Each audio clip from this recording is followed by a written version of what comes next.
watching the launch of Unfiltered with Brie.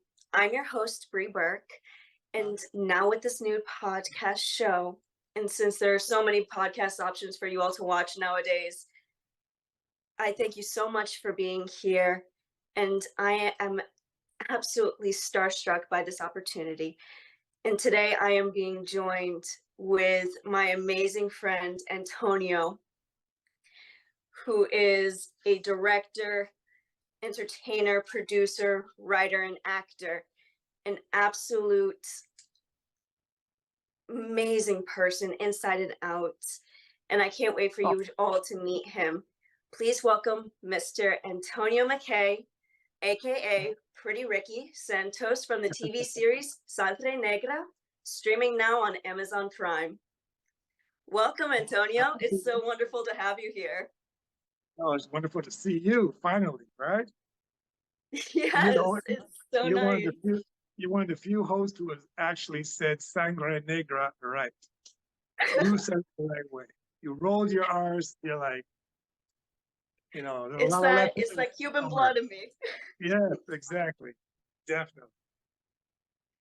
Thank you so much for joining me. And I can't wait to learn more about you and talk to you. Please tell us a little bit about yourself. Okay, a little bit. It's a long little bit. Okay, basically, I'm from Chicago. Yeah, we got time. Okay, I'm from Chicago, Illinois. My dad is Jamaican, and my mom was Colombian. Regrettably, they both passed, but sorry. I'm still here, no problem. And I left Chicago because it was too damn cold. I feel that. I wanted to get my acting career, started. C, it was too damn cold. It's always that cold. And 3, it was too damn cold. That's why I left Chicago. Came out here and I was really lucky. My first audition basically was for a film, and I got it. It was a lead, and the film got made, and I was on a big screen and everything. And I'm like, oh, this is easy. And then, of course, I started going out for TV shows and everything. And also, I was booking a lot of those too. I was like, what's so hard about this Hollywood thing? This is easy. But everyone wanted a piece of Antonio. yeah, at that time, But what I always tell people is that timing is everything. When I came out, when I was a youngster, just going into the business, this look was in. This was what they wanted. They wanted the pretty boys. There was Philip Michael Thomas on Miami Vice, and there were the stars like Prince and Michael Jackson, all these guys, and it was a different age. I went to Canada for a number of reasons, and I stayed there for like 5 years, and I worked over there. But when I came back to Los Angeles, I I found out the hard way that my look was no longer in. So they wanted hard-looking dudes, rugged kind of guys.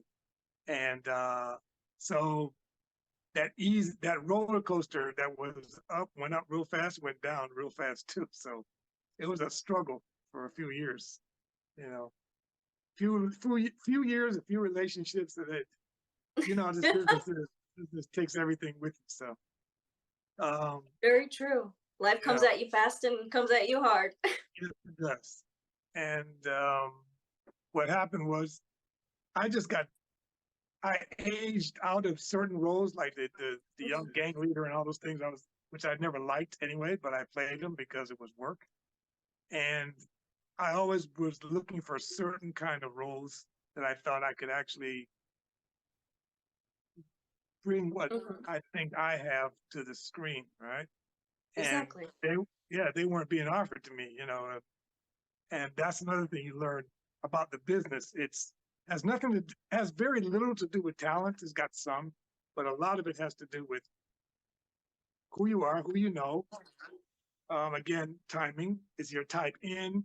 has there been a TV show or movie with somebody that resembles you in it?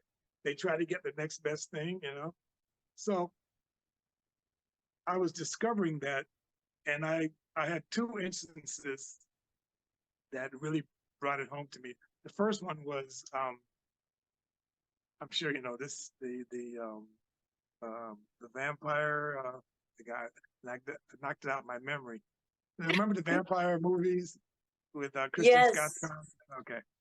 All right. So I auditioned for it. It was between me and this one other guy. There was a vampire in it. At that time, I had dreadlocks and everything, and I was feeling really good about myself. And then they called me in, and they said, "Yep, it's going to be one of you two guys." And so I knew the guy, and so we kept in touch with each other. And so for about 2 weeks, I didn't hear anything from you know the studio. So I figured, well, you know, I didn't get it. So this guy must have got it. So I ran into him one day at the gym, and I said, "Hey, congratulations! You must have gotten the part." And he said, "No, I thought you got it."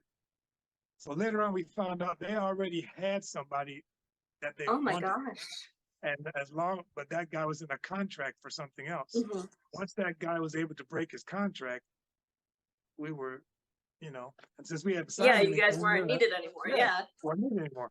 And that just showed me what Hollywood is about. You know, it's about a lot of manipulation, Yes. a lot of, you know, backdoor deals and everything else.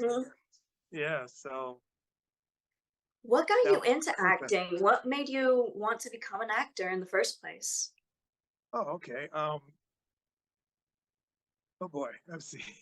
I'm trying to see how far back I should go. All right. When I was a little kid, my mom used to always love these old movies, and every time an old movie would come on the television, I used to go in there and watch them with her. I didn't really know what I was watching, but you know, when you're this big, you think that, hey, all these things are really happening. They're live. You know, you have no concept of what's an actor and what's not. So I used to watch all these old movies from the 30s and 40s and stuff with Errol Flynn and Cary Grant and all those people. And I used to think, wow, those people are really, really cool. You know, I want to be like this guy. I want to be like, you know, Robin Hood. You know, I want to do that. Little did I know that that wasn't real. And then by the time I got older, I was, you know, obviously I realized, okay, these are just actors, but everybody tells you how hard acting is and everything. But in my imagination, I always felt that it's possible, but I just didn't tell anybody. So I was supposed to be a lawyer. I was going to school to be a lawyer. And after 1 year of law school, it just hit me like I don't like it. My mind was somewhere else. So that's when I decided to take the big leap, much to my parents' dismay. I would say that, you know. So you went theatrical where all the girls are. Yes. Yeah, that too. That helped too. Later on, I found out lawyers get a lot of girls too, but that's a different story. And for different reasons, probably.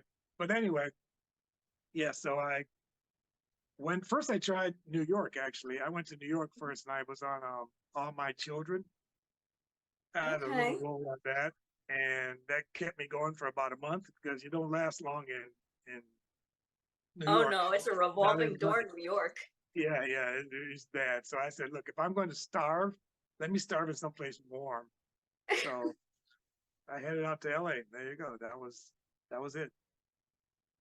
So since your first big break, can you tell us some more characters that you've portrayed? Like some experiences that you would definitely go back in time and relive again? Oh, relive again? Oh, wow.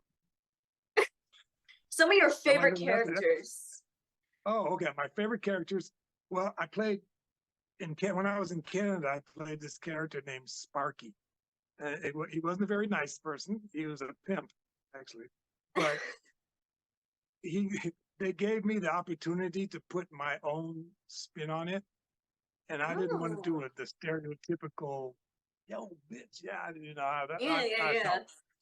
Yeah, so I tried to make the guy classy, and he still was mean and Mhm. conniving and evil, but he had a certain amount of class to himself. And I didn't know whether they would accept that or not, but the director was really cool, and he said, "Yeah, go ahead, try it. You know, it's your part," and it worked, and it got a lot of good reviews and got an award for it in Canada, and that was That's a great role. incredible. That was And the that's first the one ACTRA that. award, right? Yep, yep. And you know what So, actor means, right? um, the Association of Canadian Television and Radio, I believe. Yes. Oh my God, give her a buzz. You Thank don't you. believe how many I had people to don't. study on you. Come on now. Oh, I okay, couldn't well, just go good. into this blindly. You do your research.